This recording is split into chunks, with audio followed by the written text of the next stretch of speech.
n'ịga n'ihu n'akụkọ anyị enwere ihe na-egosi na ụmụafọ Naịjirịa karị nde 5.8 bụ ndị gbapụrụ ọsọ wee gbaga na Europe. Imirikiti n'ime ha bụ ndị so n'ụzọ iwu akwadoghị site n'ịga n'oké osimiri Mediterranean rute na Italy ma ọ bụ Spain wee gabazie mba ndị ọzọ enwere na Europe. Anyị ga-esonyere onye nta aka anyị nọ n'Abuja bụ Ekwe Ajide maka akụkọ ahụ n'uju.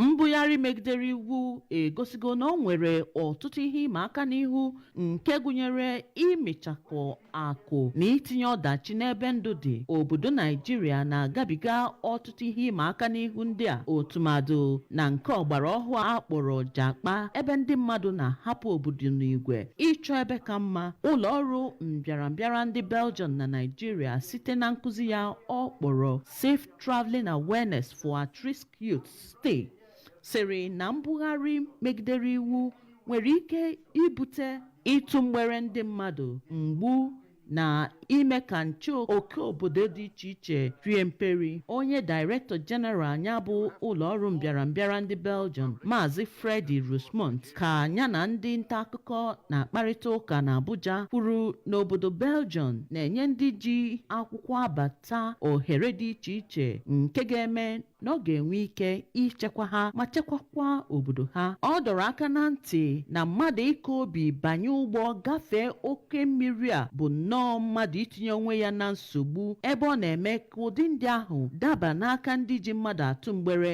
na-achọ naanị akpa ha. Site na Abuja, Princess Ekwe Ajide, akụkọ ụwa ABS.